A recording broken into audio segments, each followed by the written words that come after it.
Berrada, Sir Jim Radcliffe and the club's next sporting director. Just some of today's topics alongside transfers, Anthony Martial and your questions on episode 185 of your Stretty cast.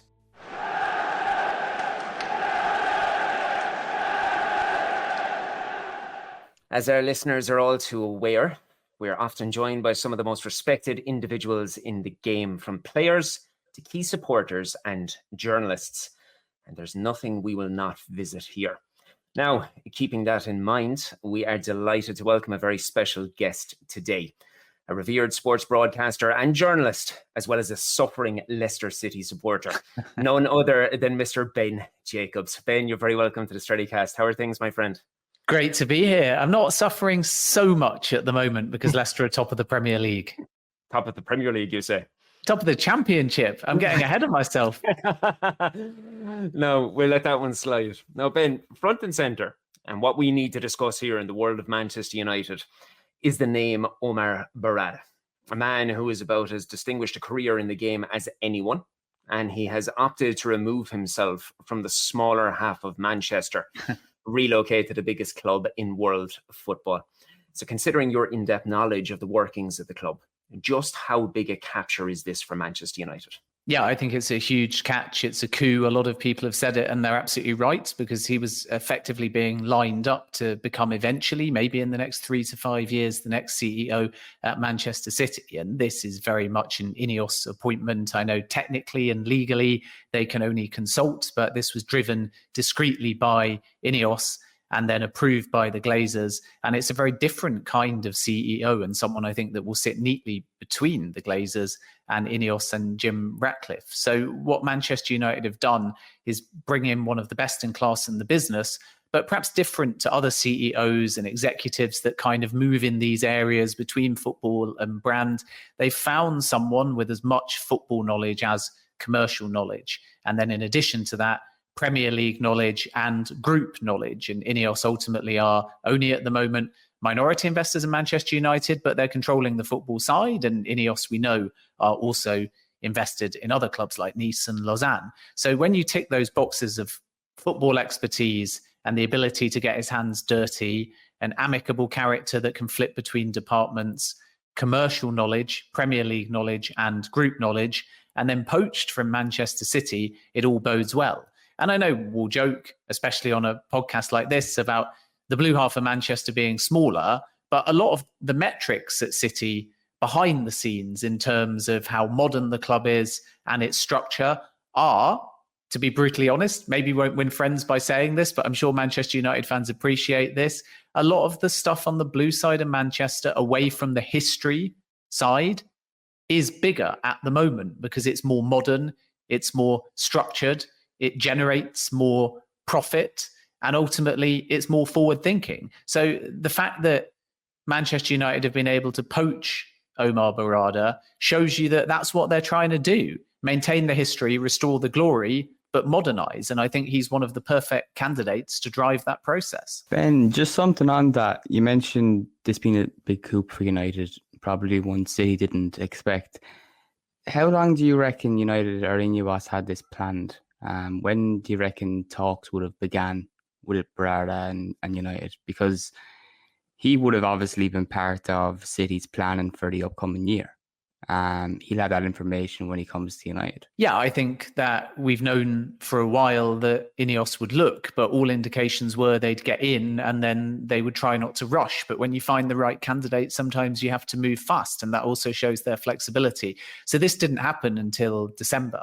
And it was a very discreet approach and secretive, to the point where even a lot of people within Manchester United were not aware of the direction of travel. So what's been apparent is the INEOS have concurrently run the early part of their strategic review, inclusive of who they might recruit, alongside the final negotiations and the completion process. Because as we now know from the SEC filing, Jim Ratcliffe pivoted to this kind of deal in July, and therefore was quite confident that it would get done one way or the other in perhaps early November and onwards. And as a consequence, even though we went through this painful process of when is it going to be announced, I think that INEOS were exploring possibilities quite early and shortlisting, and they were looking for proven Premier League experience, if possible, in a CEO. I know that Paul Barber is another at Brighton who was at least discussed internally. I'm not aware of it materializing to anything like an interview,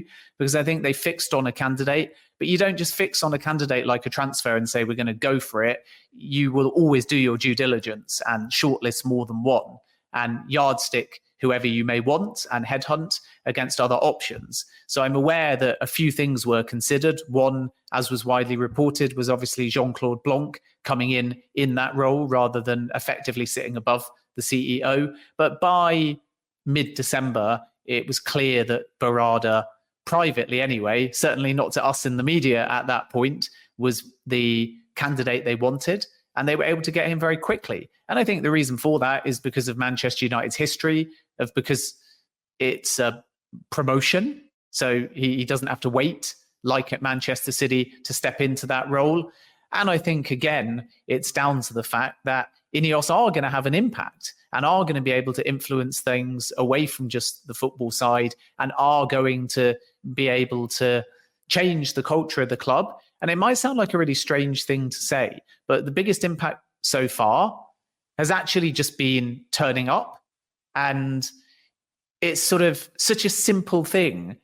But when you walk into the football club as the owners, even if you're only minority investors, he's still ultimately the most powerful one individual share-wise in the club, Jim Ratcliffe. And when you actually engage with everyone, from the manager and players, the men and women's team, executive level, department heads, all the way down, and shake hands with people, it goes a long way, and speak to people openly and frankly, because nobody at Manchester United has really had that from the Glazer family. And it does two things. One, it galvanizes people to feel like they might be heard and listened to. So that helps with cultural change, right at a point when people are maybe questioning, how's it actually going to work? Surely it will be the same if the Glazers are still there. Well, this helps because people feel it is a different culture if at every level of the football club they can get FaceTime. But at the same time, and Berrada will be a part of this, every department is feeling like they have to show their best face because they also know they're under scrutiny. They know there's a feeling that the football club is overstaffed. They know that there's a new CEO coming in who, as I've reported, can't start until next season. And it sort of simultaneously makes people feel there is a connection, but also perhaps that their departments are being scrutinized and that jobs might be under threat.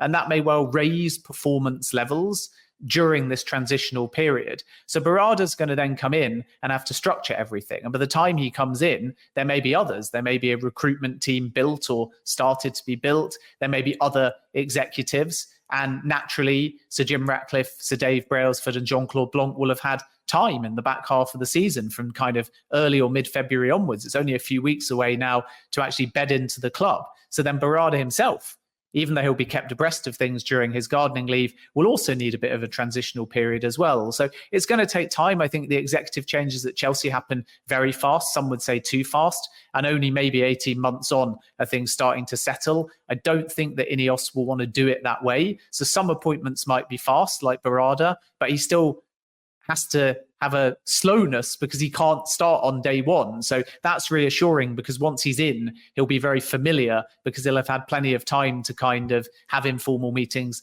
and watch the club from the outside in before he's actually contractually allowed to start. So I think INEOS are going about things the right way. And I think it's refreshing in many ways to start with executive change, not just always look to change the players, change the manager and hope that that papers over the cracks. You've almost got to reform the club from a structural and foundational point down, not from a football point up. Because if the hierarchy doesn't change, the structure doesn't change, the culture doesn't change, then it's kind of hard to see how you're going to get consistent football success under any manager or with any players. Well, that's one of the things as United fans that we're looking at to happen differently is a reshuffle that's going to be done, how would you say, calculated over time.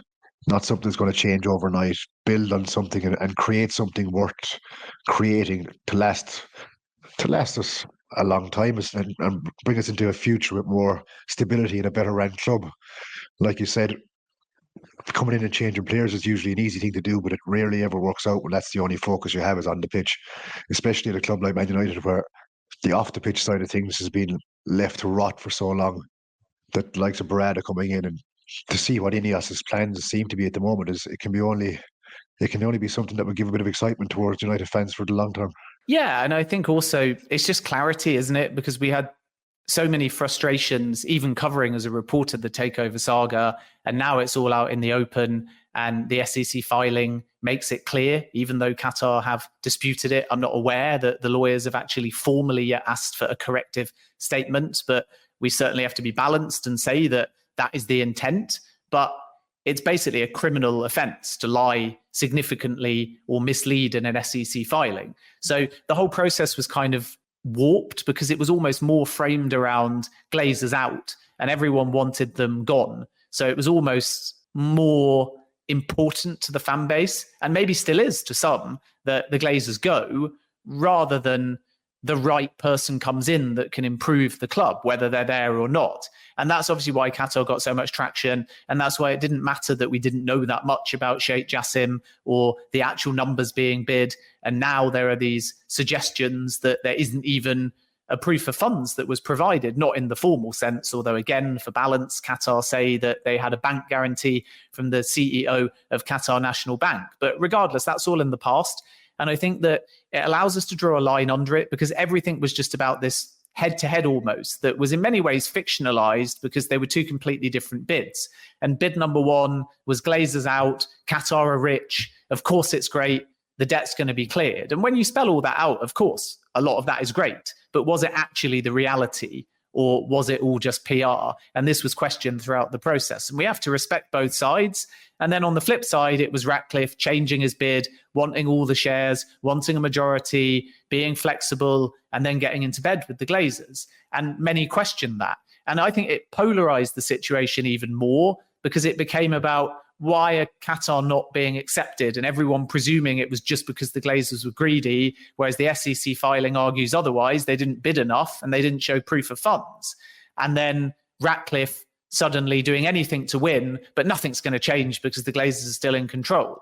And now we're seeing the reality, and we can move on from the saga to the practical repercussions of someone new coming in with sporting control. So again, he's meeting people, he's saying all of the right things. Time will be the indicator as to whether things change and succeed. But when you have a box office best-in-class CEO incoming, a new recruitment team that will be built, and it being clear in terms of the actual agreement that INEOS will have control of the sporting side, you would imagine that you'll see some positive change for the men and the women's team in the next 3 to 5 windows, with the summer probably being the first one that they'll be able to significantly impact. And as long as they're transparent, and as long as they make it clear to the fan base what they're doing, why they're doing it, and are accountable, then even with the Glazers still there, I think fans will start to feel like there is change. And then in the longer term, there's still question marks over Carrington redevelopment, over Old Trafford redevelopment, over 300 million in investment US dollars from Ratcliffe, and where that goes, because it's still short by about 1.7 billion US dollars to get the pledged investment that would be needed to do everything away from transfers and the men and the women's team and the academy. So there are still a lot of questions, but as long as Ratcliffe and INEOS are prepared to be visible, accountable, and answer them, I think that's all they can do at this stage, because they're not even technically in at the football club yet. Additionally, Ben, and it's something that you're after drawing on there with the best-in-class reference that we see turn around the place so much. There has been a suggestion during the week that Sir Jim Ratcliffe's priority now is to target the acquisition of your sporting director, as the INEOS acquisition looks to install that best-in-class setup. So ample names being thrown around the place, many you've mentioned. What can you tell us about, we'll say, the scope from what you know yourself, from where we are now with Berrada coming in, that in the context of who is next, and the association that's looking to build on this backline that you have at this head of the table, this best-in-class setup that's going to help to take this transition from Manchester United, where they are today, over this 4, 5, 6, 7 year project that we have ahead of us? Yeah, it's a good question. I think the first thing to say is with sporting directors, especially if they're not free agents, like, for example, Paul Mitchell, there is likely to be, as with Berrada, some form of gardening leave. So there will be an urgency to shortlist and interview and move, because again, a sporting director may not even be able to start in the summer window. It will all just depend on who is potentially picked and what the contractual aspect is and whether there's room for negotiation. But when Dan Ashworth, who is one of the leading candidates, left Brighton for Newcastle, he was not able to start immediately. So if Manchester United get wind that their preferred candidate has a clause that is not negotiable, that prevents them from starting instantly, then they may look to move fast to still try and get some summer involvement. Otherwise, you get a situation also like Scott Munn, who left Manchester City for Tottenham and again had a delayed start date. I think that was until September the 1st, so when the summer window shut. So this is why there's not going to be change overnight. And this is also why Jean-Claude Blanc and Dave Brailsford are very important, because they're football experts in different areas. Jean-Claude Blanc is more sports business and Brailsford obviously is more sport, but now is focused on football, which has not been his area of expertise. So this is where Blanc becomes important, because he's been in big clubs and political clubs like PSG. So that dynamic is going to be very important. And I think that's a point of difference between the Qatar bid and INEOS, that they have worked in football. Qatar were bankers, they were sheikhs, they were advisors. And unless they did, although it was denied, formally lean on Nasser Al-Khalifi, you would have a situation where they couldn't come in with football experts. INEOS can probably bide a bit of time because they do have football knowledge naturally, because they're the owners of Nice and Lausanne. And that may be helpful. And then there'll always be this transitional period anyway. So even if executives at Manchester United, others go over the course of the coming months, they'll still be around. We've seen that with Spurs and Paratici. We saw that with Marina and Bruce Buck at Chelsea. You tend to stay on in a kind of ad hoc consultancy to make sure that you're not left too thin if there is to be a gap. So sporting director is natural, but I think there'll be two, from what I hear, senior recruitment figures coming into Manchester United, which means there might be room hypothetically for a Mitchell and an Ashworth, but none of them are givens at this point. All I'd say is, as per Berrada, it might be that it goes quiet and then out the blue, there's been discreet negotiations. I don't think that this is going to be like the takeover process that was very public. I think INEOS are going to be very silent, get their man or woman, and then it might take us by a little bit of surprise. So there's no guarantee that Ashworth will leave Newcastle. There's also, at the time we're recording this, been no formal approach to Ashworth either. But I think Newcastle are braced for it, and he'll certainly be one of the leading candidates. With Mitchell, we heard reports that he might be going to Roma. That was not my understanding, as I've reported now for a couple of months. I don't think he's interested in that gig. He's a free agent. The challenge with Mitchell is that he's kind of caught between two roles. This is what a lot of people in the industry feel. So too experienced now to be technical director, and maybe still some question marks comparative to other candidates to be the sporting director.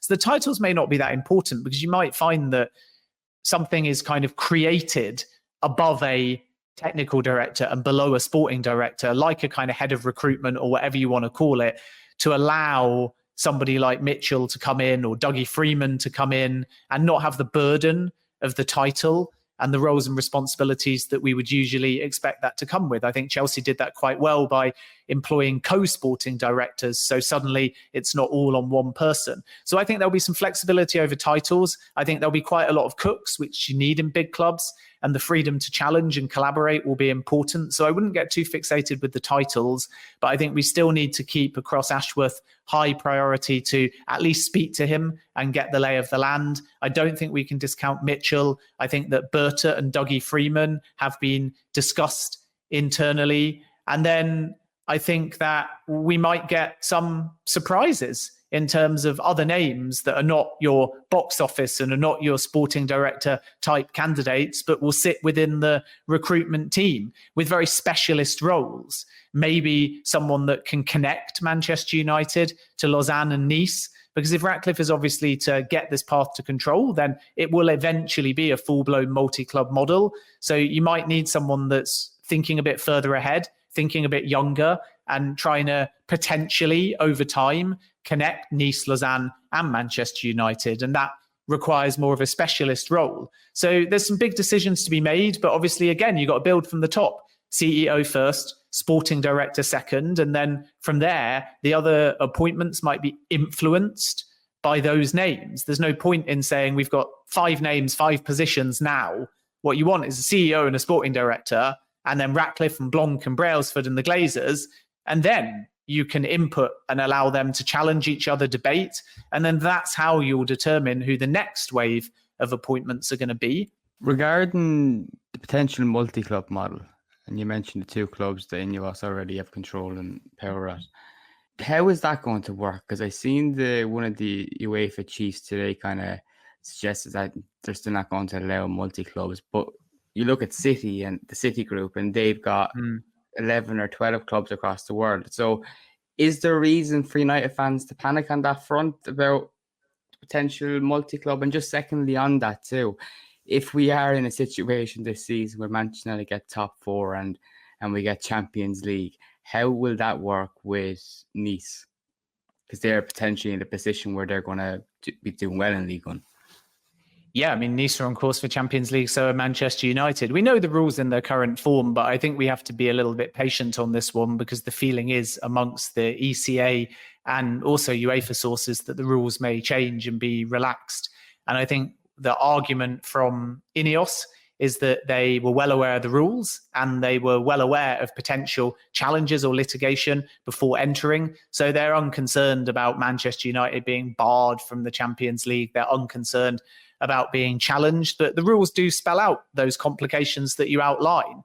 So whether or not they become relaxed heading into next season, or whether or not there are loopholes around it, we have to wait and see. But one sort of key thing to understand is that Jim Ratcliffe is not taken up the board spots on the UK board. So he personally will always be able to distance himself as far as challenges over control, because he can say he's only a minority investor and all 6 Glazers can outvote him. He will argue that he's only in control of the sporting side, although that's highly significant because it's what matters in this context. And he will argue that if he goes into Nice, then it is a different dynamic structure and scenario. UEFA may have other ideas. We're going to have to wait and see. So I think this one will rumble on and become clearer. But it's important to note that there can also be a separation on the flip side. So on the one hand, you can argue Ratcliffe's not directly on the board and Ratcliffe can go and make decisions for Nice. And he may argue that there's no conflict there, even though when you spell it out, there looks like a massive conflict. The flip side, if you look at it a different way, is Ratcliffe is controlling via his delegates on the board, Manchester United, and INEOS are the controlling influence behind Nice. And therefore, I think what you will see is a very clear messaging and divide, almost arguing that Ratcliffe is Manchester United and then INEOS are Nice. And Manchester United is the Ratcliffe club and INEOS have Nice. The challenge, obviously, is it doesn't really stand up again when you spell it out, because INEOS are involved in Manchester United and the CEO of sport in Blanc is actively on the Manchester United board and obviously has an INEOS title and again is in a position therefore where there's a conflict. So here's the sort of most logical conclusion, that 1, the rules get relaxed and Ratcliffe is unconcerned and so are INEOS. That's possible still. 2, equally as likely, even though it's repeatedly denied, there's a sale of Nice or there's a dilution of shares from Ratcliffe in Nice. And I think if we get to the scenario towards the end of the season where Nice are going to qualify for the Champions League, Manchester United are going to qualify for the Champions League, I think there'll be a big question. And when I've gone to INEOS sources, they've been abundantly clear that the club's not for sale and they've not received any offers. But there's others, groups, who claim within the financial world that they have been offered the possibility of Nice without anything concrete, without anything formal, without a rain group. So we're going to have to wait and see. And this is something when Ratcliffe entered the Chelsea process late on that also happened. He publicly said he was committed to Nice, but at the same time, there were investors saying they've been offered the opportunity to take something in Nice, whether a partial stake or even a full stake.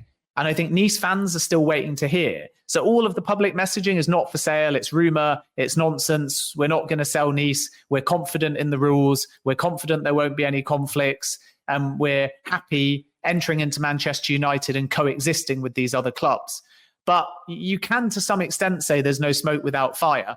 Because if when he went in for Chelsea, there were investors that said they'd been offered the formative possibility of Nice. And now he's coming into Manchester United. There's investors that say they've been offered the formative possibility of Nice in some capacity. Maybe there is something in that, and it's worth watching, depending on how things play out on the football field with both clubs. Finally, Ben, I think it'd be somewhat of a shame not to discuss this when we have you here, but given the month that's in it, supporters around the globe are obviously eager to learn about the potential incomings at their clubs. Now, given the necessity to await Premier League ratification, coupled with the inevitability of the initial funds being largely set aside for infrastructure in terms of what we're told, can United expect much by way of arrivals this January, or are outgoings more likely? Well, there's this transfers plan, and that's what it's formally known as.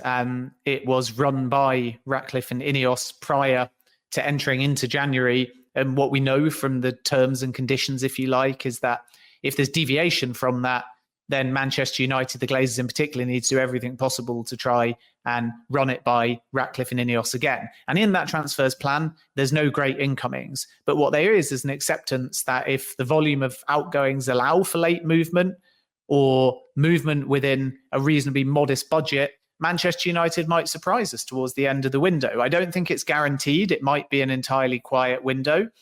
And because Anthony Martial is now out, and also because his agent had previously said that he would be there until at least the summer, I think it made it harder because the Sancho sale wasn't permanent.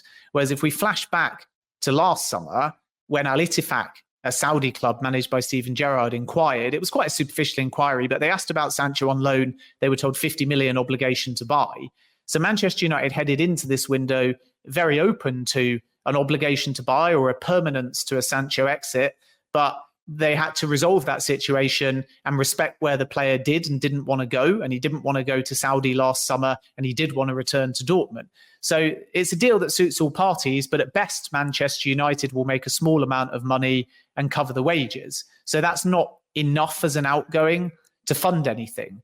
Had Martial gone as well, hypothetically, I think they would have moved. Now we're looking at Wan-Bissaka, and the Saudi interest is genuine. They also tried for Emerson Royale, but Manchester United sources indicate they want to resolve that in the summer, not now. So I don't think that there's any guarantee that anything dramatic happens there, barring some kind of astronomical offer. I also think that a lot of players and those close to players tell me these days they don't want to go to Saudi in January. Miguel Almiron could well be the same. I broke a story about Al Shabab agreeing with Newcastle. They've not yet approached the player at the time we're recording this, but when they do, it could well be a no, because you're going mid-season and you've just seen Henderson leave and you hear reports that Benzema's unhappy.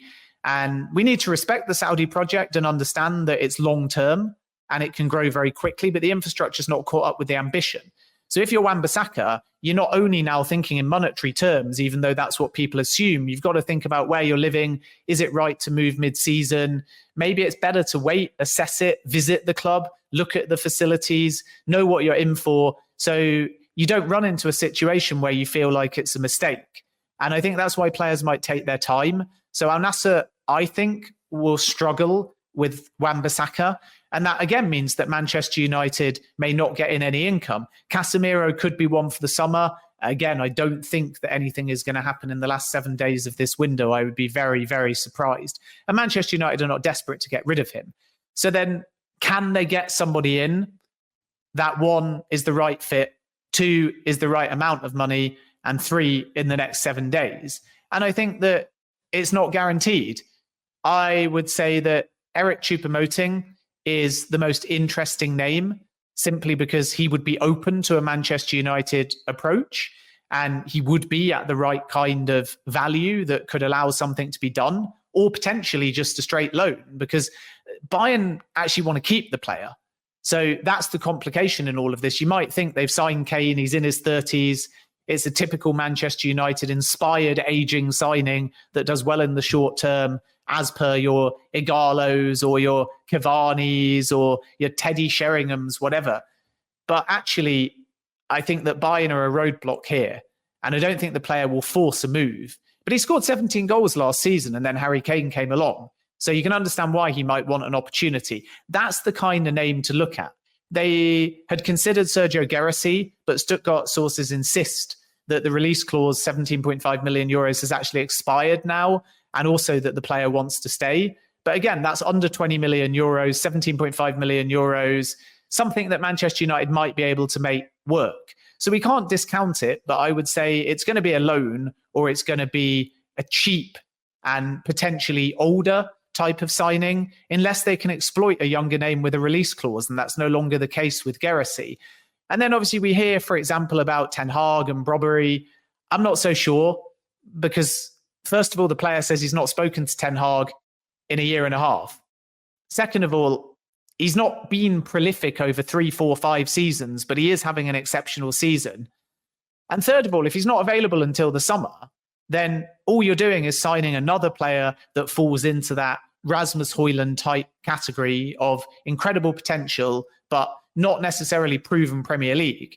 And if you've already got Højlund, then logically you would maybe want someone a bit more proven. And that's why I'm not sure, even if that is Ten Hag's perspective, and I'm not denying that Ten Hag knows and likes the player, but I sense Manchester United want someone experienced. They want someone a bit more elite. And I don't mean that disrespectfully to some of the other names. What I mean is elite statistically. In other words, show the football club before you come in and buy that player that your history says 20 goals, 20 goals, 20 goals over 3 straight seasons. There's not many of those players around. And if you can't get 20 goals, 20 goals, 20 goals, show that they're a bit younger and maybe they've played in the Premier League and maybe they've got 10 goals, 15 goals, 20 goals. But I think anything profile-wise that isn't Premier League, that is under the age of 23, that is over a price tag of 20 million, maybe is a bit risky, because who's to say that you don't spend your money on someone that just needs the same adaptation period as Rasmus Højlund, and then you enter into next season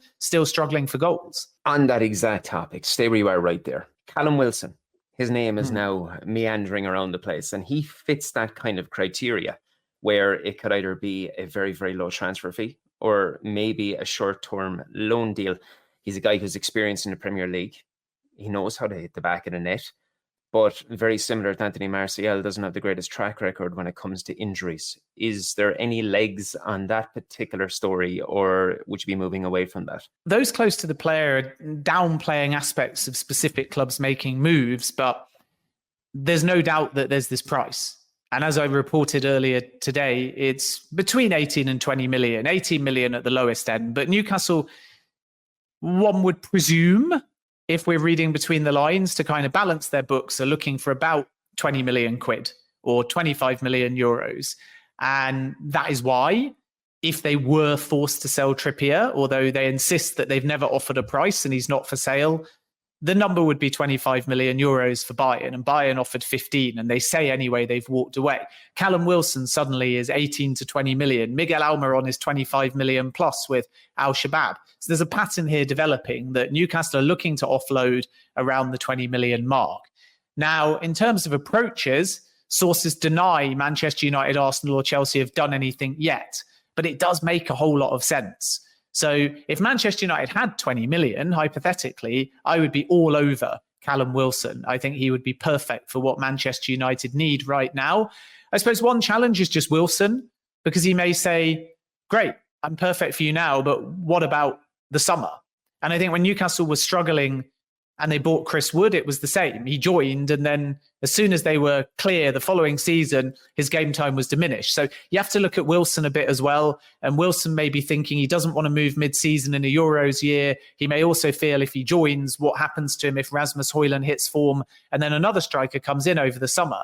So that might be off-putting. But if you're being really selfish and you're thinking Manchester United, who's the right profile for them right now for the next 6 months, it is absolutely somebody like Callum Wilson. I'm not aware they've made a direct approach. It's more that there is almost an offering, in inverted commas, where clubs have been alerted to the player. And this sometimes can come from the selling club to say, listen, we might have to sell. If you want, make an approach. It can also be fueled by the agent. But officially, Newcastle say definitely no sale for Trippier. They say no sale for Wilson, and they're very firm on those two. So there is a slight conflict here between offering a player around through whatever sources, indicating that Manchester United might be keen without any advancement or movement yet on Manchester United's part. But this is the window and the stage we're at. I can be telling you this now, and it is accurate as of now, but in an hour, in a day, in a week, who knows? Let's see if it develops. But I think that's what Manchester United need. And that's why I made my previous point. You want someone like Wilson that can slot straight in, that can get you 5 to 7 goals between now and the end of the season, that can help Højlund develop and take some of the burden off him, that can maybe get Rashford going as well, that can galvanize the dressing room, a fresh character and perspective. And that might be the difference between finishing in the top 4 or top 5 if it's good enough for Champions League football and not. So to me, it's a no-brainer, but it's just, do Manchester United have that 20 million? And do they feel that spending that 20 million, even if they have it, impacts their summer? And that's the underrated point here, that sometimes when I tell people Manchester United need to find that 20 million, they say, we'll have that 20 million. It's ridiculous to say we can't find it. And I don't think it's only about profit and sustainability and feeling like you're going to be 19.9 million or whatever, or even £1 over profit and sustainability allowances. So you just can't take the risk. I think it's more down to the fact that that 20 million could theoretically be spent now, but maybe that stops you spending that 20 million on a 70, 80 million pound player when you hit the summer. And we know that at the beginning of the summer, the budgets to try and get Mount and Onana were very tight. So I think that's probably the balance here. You've maybe got INEOS saying, just wait, because we're the ones that are going to be directing how the money's spent. And if that 20 million's there, maybe we want to put it towards the summer and a more box office name or a higher name financially speaking, versus perhaps Erik ten Hag saying, just give me something now because I'm under pressure. And there's always that balance. It's the same at Chelsea. Pochettino wants now because he knows he's going to be reviewed in the summer. Ten Hag wants now because he knows he's going to be reviewed in the summer. The fans want now because they obviously want to qualify for Champions League. So they want to paper over any cracks. But maybe INEOS and the Glazers are saying, perhaps we need to just bite our tongue if we don't get an outgoing, save that 20 million, and then get a longer term prospect. And that might see them enter the race for like a Osimhen or a Tony or another name that requires that 20 million to be thrown towards it and more, obviously, during the summer. So this is where you have to connect the windows rather than only look at the now. And that's the conflict. The fans just want now, and no signing is a bad window. And Ten Hag probably will feel the same. No experienced striker is a disappointing window. But financially speaking and window planning wise, I think there's a longer term strategy at play. And that might be why Manchester United still end up with no striker during this window. Not specifically on Manchester United, but more of a generic transfer market question. Something that's been eating at me a little bit for the last while, over the last 12, 18, 24 months in transfer reporting. We've seen, historically, we see figures touted, X-club signs X-player for 50 million. It's become so much more common now that it's Bayern Munich sign player A on loan for 6 months, obligation to buy, no obligation to buy. This new style system of, it's almost become so important to find out about obligations, or is there an obligation more so in the transfer than just in the basic figures anymore. So transfer market has become a lot more complex in that aspect, that clubs are looking at, well, we'll try to take a player for 6 months. We might have an obligation to buy. We might not have an obligation to buy. What's the figure on the obligation to buy, which usually gets reported? Is this happening in the transfer market due to the likes of financial fair play, profit sustainability? Is that why we're seeing clubs try to go in on the cheap, take a player for 6 months, see how he does? And then if there's an obligation to buy, fair enough. If there's not, they can discuss it. Yeah, I think obligation to buy is seen by clubs on their books as a permanent transfer, but it allows them the possibility to structure the deal in a way that suits them, yes, for accounting purposes. So it helps effectively the seller. And I think we're seeing more of this, partly because Some clubs want to have their cake and eat it. So remember, you can have a halfway house where it starts as an option and it only becomes an obligation under certain circumstances. So then you almost get a try before you can buy. And part of it's down to the fact the market's so inflated that a lot of the clubs can't actually afford the type of fees that are nonchalantly being bandied around. It's kind of funny how, in the context of Liverpool, if you'll allow me to dare to mention them on this show, Alexis McAllister is a bargain at 35 million. But if Fulham sign Andre from Fluminense or Amanda Broja from Chelsea, 35 million for them is a club record. And it's very rare, even though Chelsea did it in the January before last, that you smash your club record mid-season in January. So there's this gulf between big and small. 35 million might not seem a lot to a Manchester United fan for a Manchester United player, but it absolutely is for Fulham. And this is why you maybe need to structure it with an obligation to be able to, for accounting purposes, make it feasible and not fall foul of the rules. And people say, well, why not just change the rules? The rules are there to protect. It's not healthy to be able to just allow clubs bigger losses and bigger losses, because if Fulham then ever went down, or if Manchester United ever had 4 or 5 seasons consecutive without Champions League football, you've suddenly spent, and your business model isn't sustainable. And this is why I think we're seeing loan with obligation. Even Arsenal have obviously had to do it with the David Raya deal as well. And then I think the other reason why we're seeing more loans generally, loans with options, and just way less signings to date is basically down to the fact that we're in a very odd phase where some clubs can't get their targets now, but know they're going to go massive in the summer for an Osimhen, for an Ivan Toney, and so on. So you wait because you know that that spend has to be allocated because you're going to be going all in. So that's why you don't spend that big now. It's like the example I gave with Callum Wilson. If hypothetically Manchester United won an £80 million player, maybe that's why they hold off buying a £20 million player. And maybe we just don't see it now. But in hindsight, we will understand why they were slow in the market in January. And then add to that the fact that a lot of clubs just did big business over the last summer. So a quieter January is also to be expected. Arsenal brought in Declan Rice, Kai Havertz, Jurrien Timber for the best part of 200 million. Chelsea got Moises Caicedo and a bunch of other players with another absolutely humongous spend. Liverpool did a big midfield revamp, and even though they didn't get Lavia or Caicedo, collectively, they still spent a lot of money. Manchester United were only looking to spend 100 million in the early part of the summer window. It ended up being more like 120, and other signings came. So they spent beyond their allocated budget.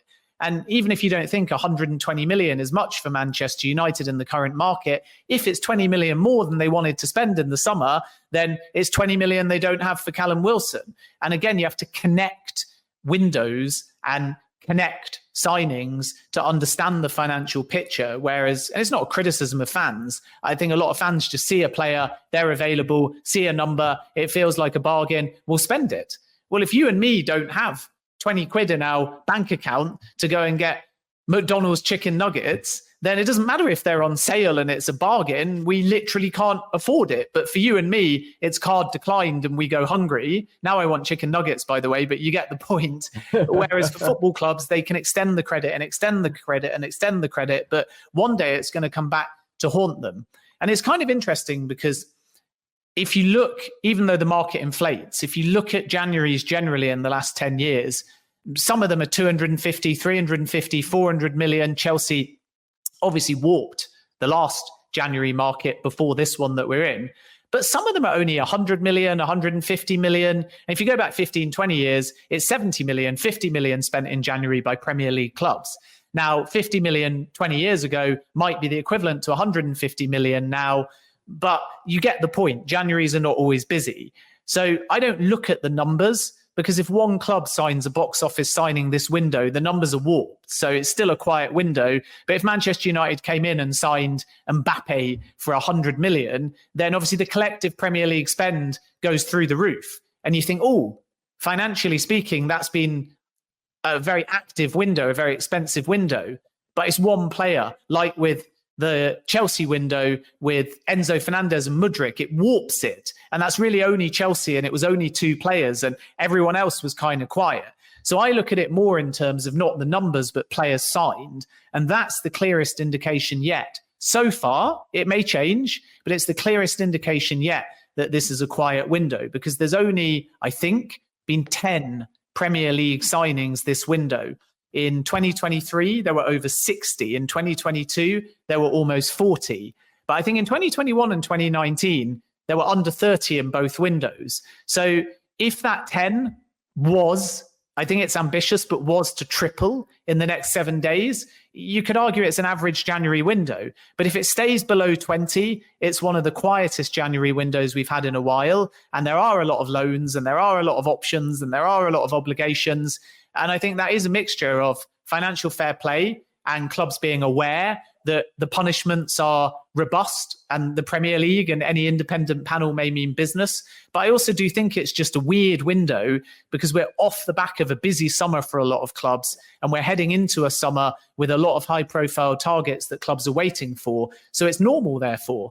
And the last thing I would make just briefly is, maybe not with Manchester United now because there's so much need, but if you're Liverpool or if you're Arsenal even though perhaps they need a striker still, after a while of 2-3 windows of big spending, you should have a boring January, because if you don't, you're doing a terrible job with your recruitment.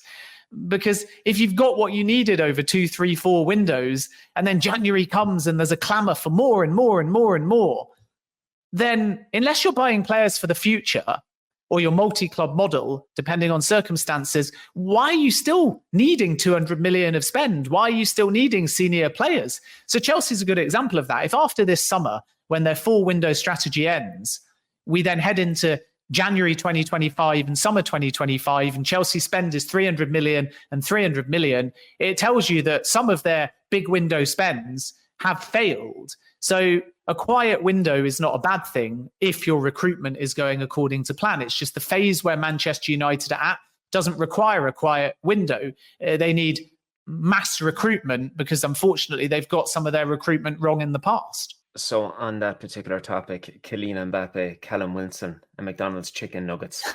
Ben, it was an absolute pleasure chatting with you today. Thank you so much for your time. And of course, we look forward to following your reporting of the off-the-field ongoings at Old Trafford. I very much hope to touch base with you later in the year, if you're okay with that. Yeah, I look forward to it. Keep up the good work, and we'll speak soon.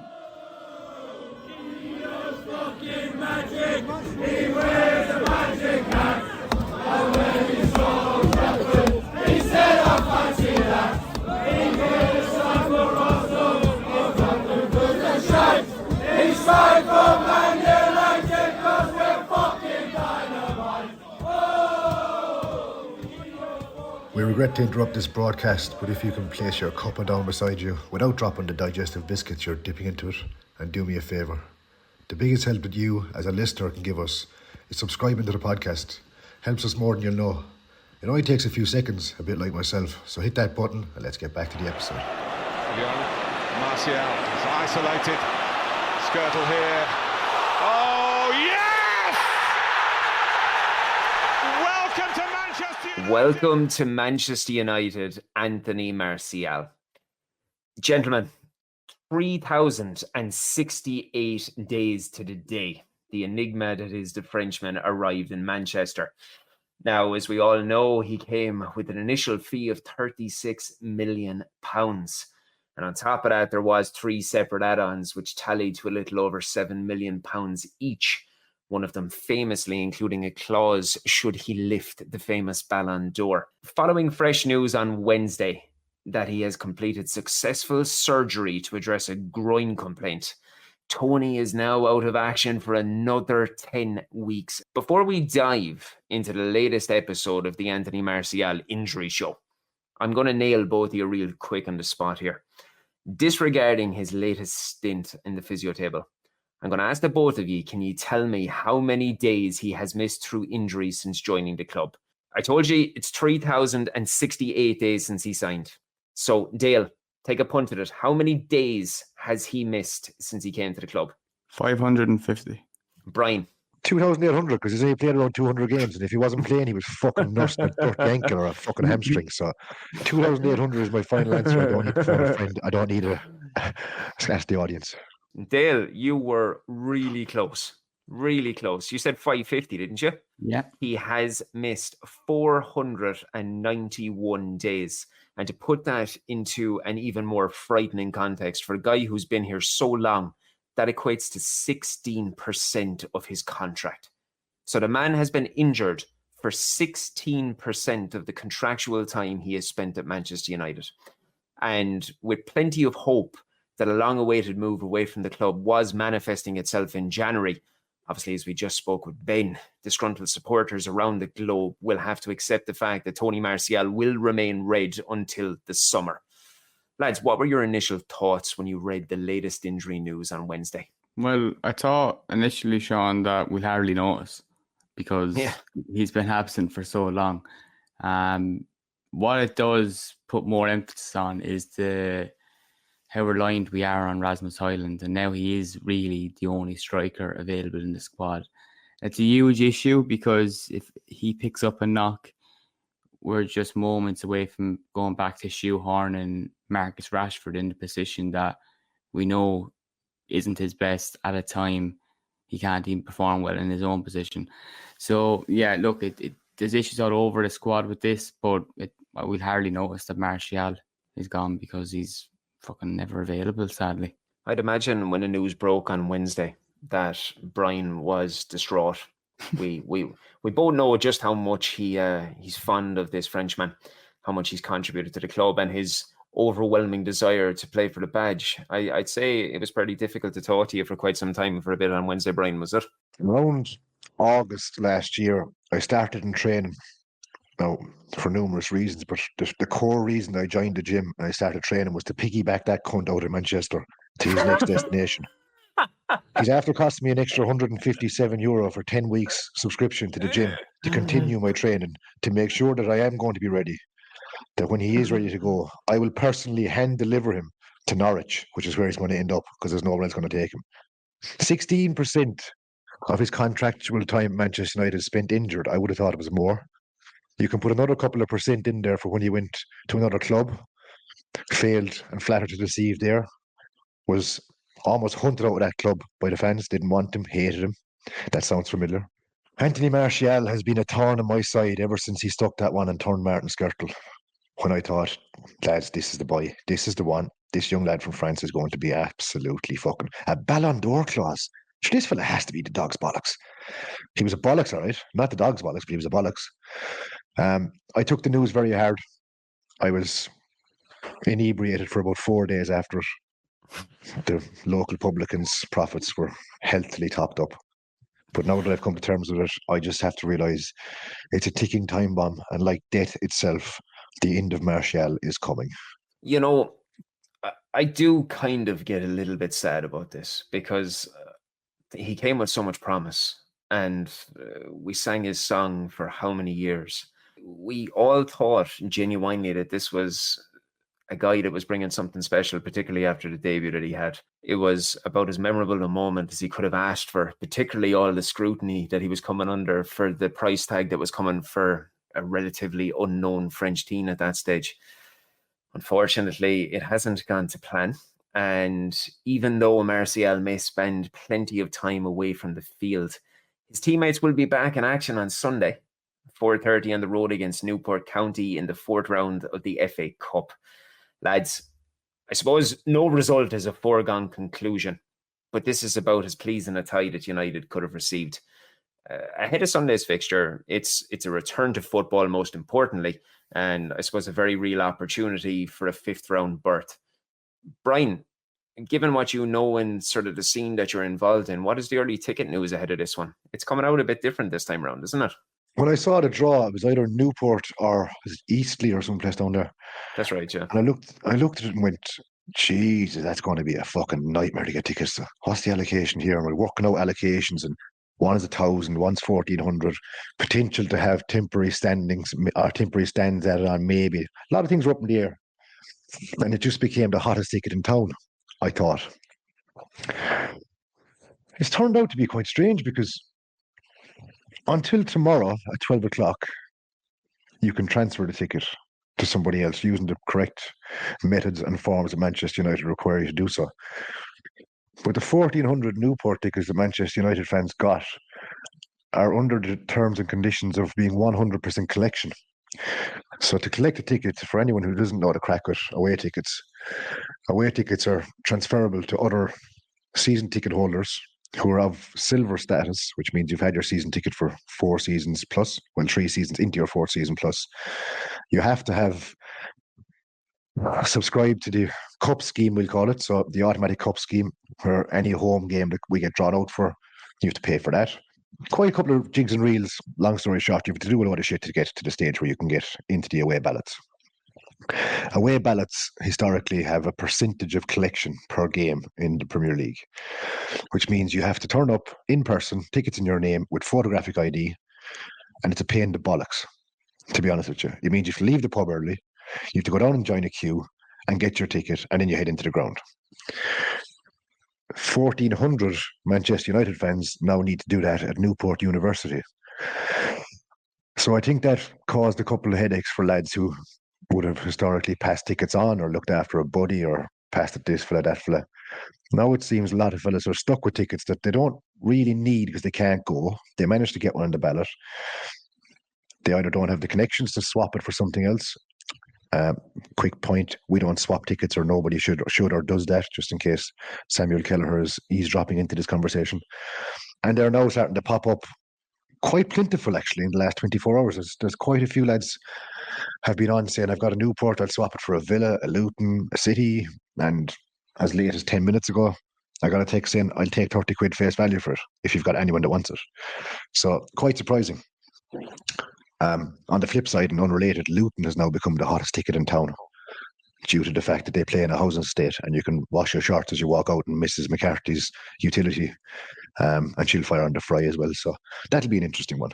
But yeah, Newport should be an interesting game. It's I think they're the 3rd oldest football team currently in all the divisions in the football world in England. I think they're the 3rd oldest. I think someone mentioned that to me the other day, which is quite a nice little stat. I'm absolutely raging. I'm not going to it myself. One of the first aways I'll have missed this season, but so be it. I won't be too raging when Newport Town or Newport County or whatever Newport they are stick a last-minute winner against our under-12s when Eric Ten Hag surprises us in complete contradiction to my €50 bet with Sean last week and plays the kids. That's what I was going to touch on that as well. But before I do so, I just want to let a disclaimer out. Mrs. Murphy, we in no way, shape or form expect you to do anything, okay? Brian is speaking out of turn and the lads of Luton don't have to worry about that. We did speak previously about the possibility of rotation here, lads. As we draw closer to it, I noticed tongue-in-cheek there from Mr. Murphy as he's speaking to me. Are we still anticipating a full-strength lineup going out here, Dale, or do you think there's any possibility of any of the young lads getting a go? No, I want to make the point that I think Ten Hag is already giving the young guys a go, because I think there's almost a perception now that Garnacho and Manu are, first-team regulars, which they are, but they're still kids, still very much kids. And I think the 2 of them will be playing. We've also got quite a few players coming back from injury, which need minutes. Casemiro, Martinez, they need more minutes under their belt. So I think it's going to be strong. You'll see Luke Shaw, I think. I'll be hoping for Harry Maguire and Licha at centre-back. Dallo right back, midfielder, Casemiro back in it. So look, I think it'll be strong. And there's also reports too, there's a brief mention of the behind closed doors game against Burnley, which we lost on Wednesday, and that featured some of our main players coming back from injury. So look, I don't think there's going to be a flurry of young players. You also look at our form this season, crashing out of the Carabao Cup early, out of Europe now completely. So no risks. Go out and give Newport a good nailing. Let's say we do go out with a reasonably strong side. Are we talking about getting a couple of goals sorted nice and early just to settle the nerves of what will probably be a very hostile home ground? Well, I think it's a game now. We're looking at Rasmus Højlund this season, and he should be looking at a game like this to add to his tally, whether it's 2 or 3 goals. So I'm going to go for a 4-0 win United. Yeah, I think that sounds about right. What are you thinking, Brian? As much as it looks cut and dry on paper, there's always that romantic side of the cup. You're playing in the ground in a football stadium that these kind of players aren't used to playing in by any stretch of the imagination for their competitive games. You've got a very excitable home fan base. Never know. You just never know. We were shit against Wigan. We created loads of chances, just couldn't put the ball in it. We've been terrible at scoring goals anywhere this season. Would I be overly surprised if we ran out 1 or 2-0 winners? No. But I wouldn't write it off as a guaranteed 4-0, 5-0, 6-0 victory. It's not one of those games, considering the form that we're in and the kind of team we're in and the amount of headaches we've had to discuss in this podcast for the last 6 or 7 months.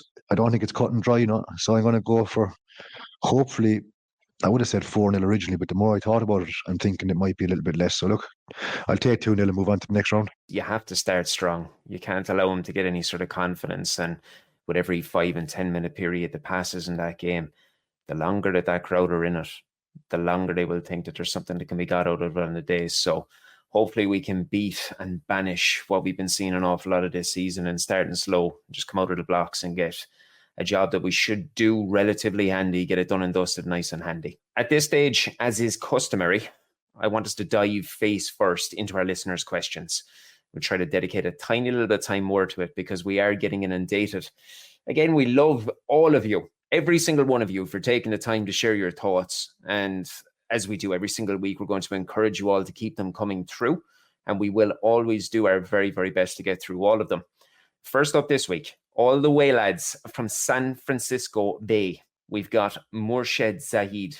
And Murshid has asked, between the three of us, given the new hierarchy that's there, including Berrada, what do we think that they will be assessing as an acceptable finish for Erik ten Hag in the Premier League and in the FA Cup? And further to that, do we also think that this summer's transfer window is going to have a strategic element, unlike what we have witnessed in the last 10 years? Although our form has been rather horrific and our league form is just so bad, I think the fact that they're going to see some first-team players come back in into the fray again from the injuries, you can only expect an upturn in performance and an upturn in results. I think Europa League minimum is the target at this stage. If they're going to be realistic and ambitious, it has to be Europa League minimum. Regarding the FA Cup, I don't think you can have a minimum objective of saying we need to win it, because it's unlikely. Getting to the final is possible, but again, look at where we are. I know our standards as Manchester United fans are high always, and when we retain that sense of we need to be better and we're one of the best teams around that, but we have to be realistic. We've been terribly disappointing this season. So FA Cup semi-final as a minimum, and I'd say Europa League as a minimum. Anything under that, less importantly so the FA Cup, I think anything lower than the Europa League would be seen as a failure. Dale, moving on from what Brian is saying there, I know what we have gone through this season has been about as poor and about as disappointing as it can possibly be, given everything that's happening with what we discussed with Ben earlier in the podcast, with the revolution that's occurring before our eyes with Omar Berrada coming in, and all of these individuals that we would think are going to be sitting alongside him at the top table.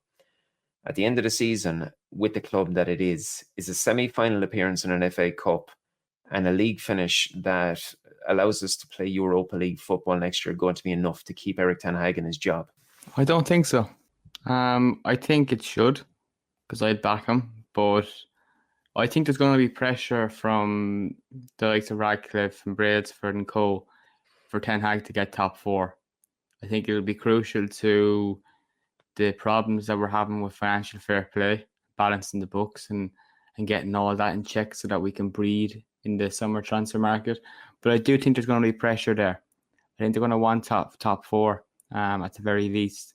And whatever about the FA Cup, if he goes on to win that, I think that could then save his job. But I don't think after getting to the final last season of the competition and losing it, that anyone will be looking at us getting to the semi-final and thinking that that's enough. It's not, because we've had a really bad season. It definitely wouldn't be enough to paper over the cracks. But my personal view, is that he should be backed with that. But I think INEOS are going to demand more.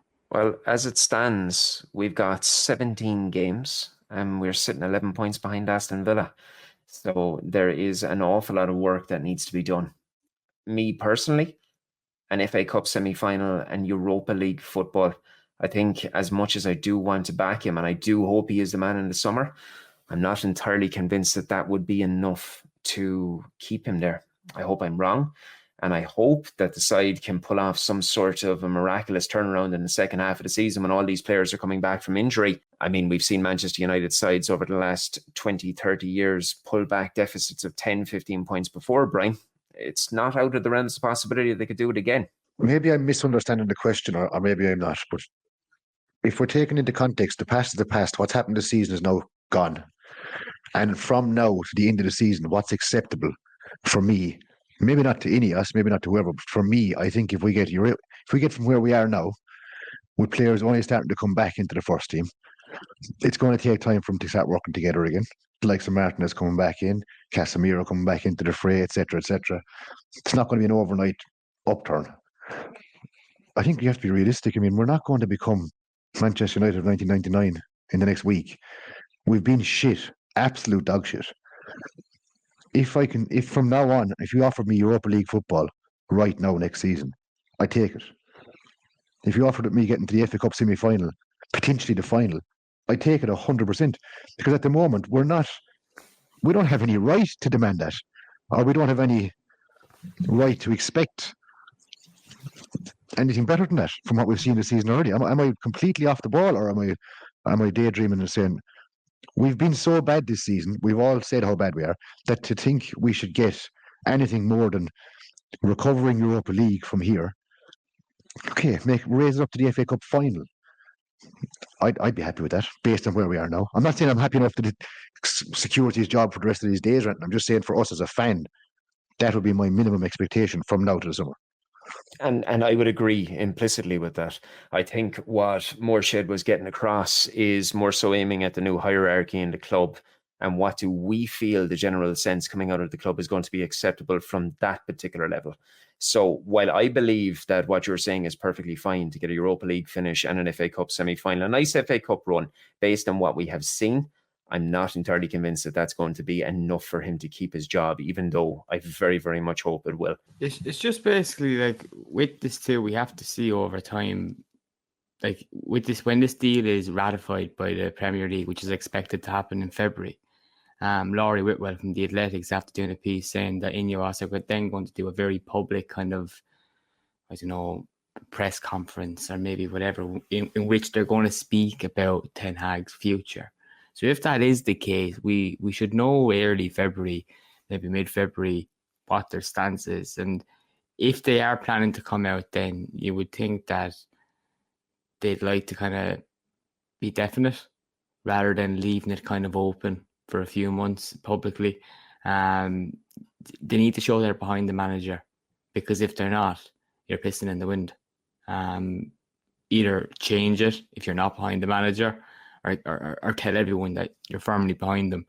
And you can hear from this podcast, I think most people would like to hear that they're behind them. 100%. And stay with me now, Dale, because another question came through on Twitter from an account called Manchester United Transfer News. It's a good question, and it's open to interpretation from a number of different angles. He's asking, how will United fans know whether the appointment of Omar Berrada has had a positive impact? Really good question, because it's something that we could answer in 6 months' time and be at the very giddy stage and be really happy with the new moves we're making. And then you could speak to United fans in 12, 18 months' time and they could be hating the guy. I'm going to refer to Eric Ten Hag last season. This time last season, we were absolutely doting over him, talking about getting to the Carabao Cup final and balled his best and whatnot.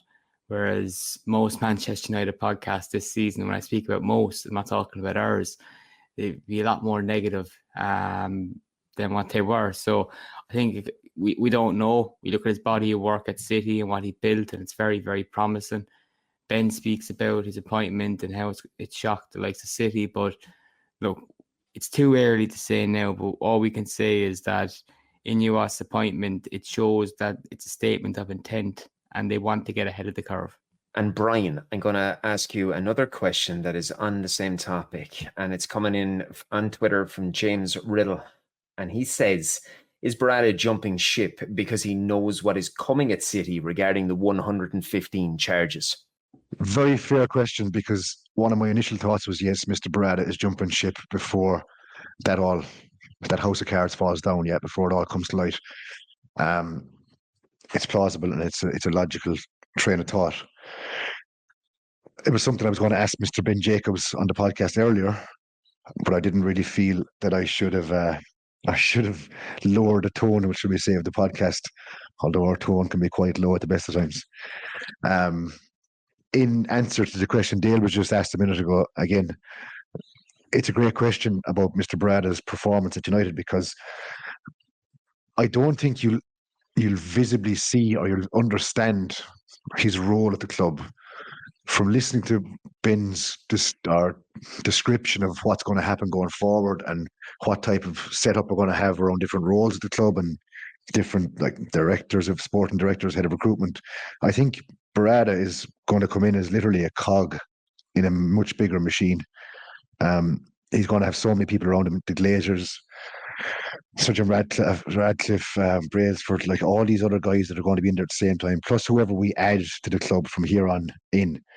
He's going to be one cog in a very big moving machine. I think it'll come down to collective success more so than Berrada solely. So that's how I would view his future going forward. Yeah, I think it's very, very well measured. And rather than me diving into that, I'm going to just ask one more question to us all, and I'll lead off with it. It's come through on Facebook from Dave Cleaver, and he says he can't figure out why Pellistri isn't staying and looks to be going to Granada on loan.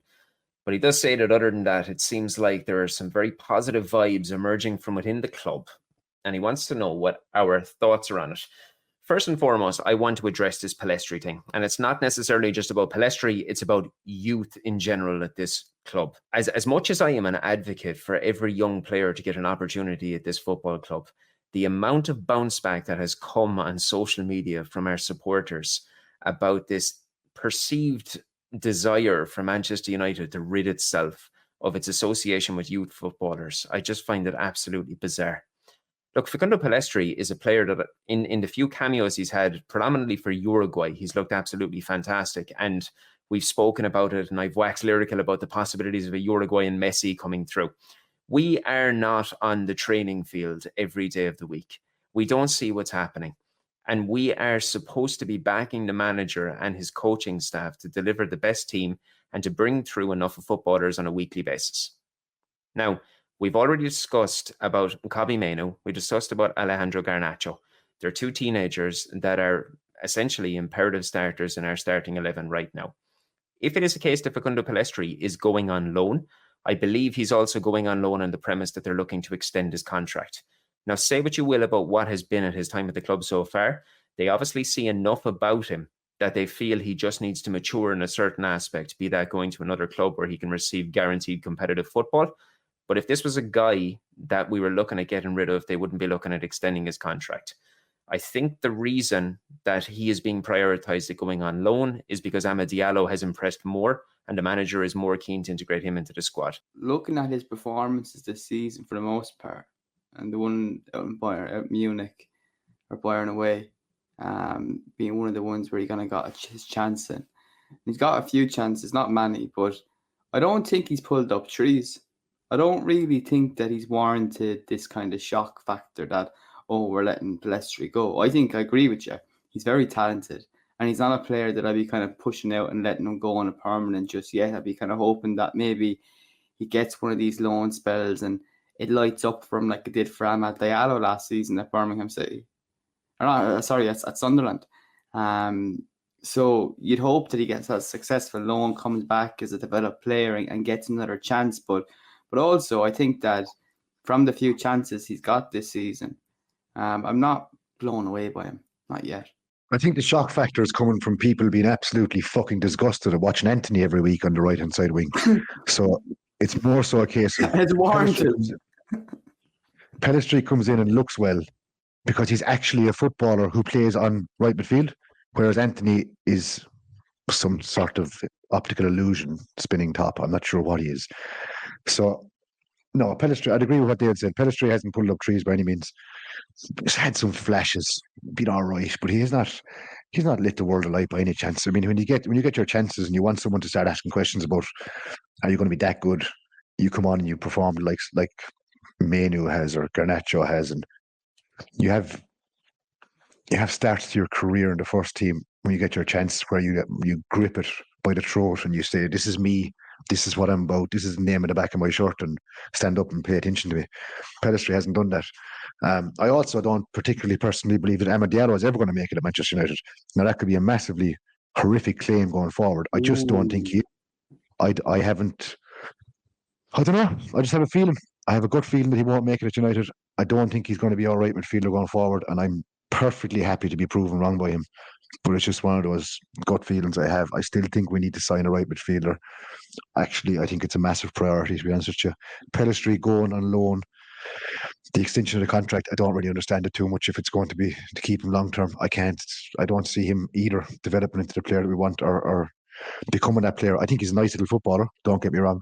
Don't think he has that in him from what I've seen so far. So, but also, can I give a shout out to Dave Cleaver, because Dave is a top class fella who always asks some really good questions and is always very interactive with the podcast. So cheers for listening, Dave, and keep it up. And just another little shout out from the three of us, sending our heartfelt love to Keith White and his family over in Australia. I know Keith is a regular listener to the podcast, so we're wishing his little lady the best every week that we're here. So hopefully it's all going well over there in Australia. We hope to hear back some positive news in the future. Fair play to those as well who donated last week after that mention as well, that logged on and donated to that.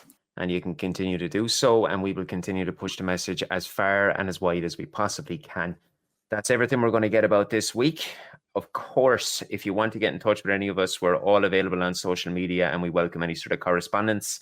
You can get me at Sean Connolly 85. Brian, how can they get in touch? You'll find me on Twitter, or X as it's sometimes called, at DaytrippingRed. Subscribe to this podcast or I'll visit your house. No, you don't want that, do you? You can follow me on Twitter at O'Donnell Dale, of course. The StrettyCast and Stretty News also have accounts. So make sure you do that, and like Brian said, get subscribing.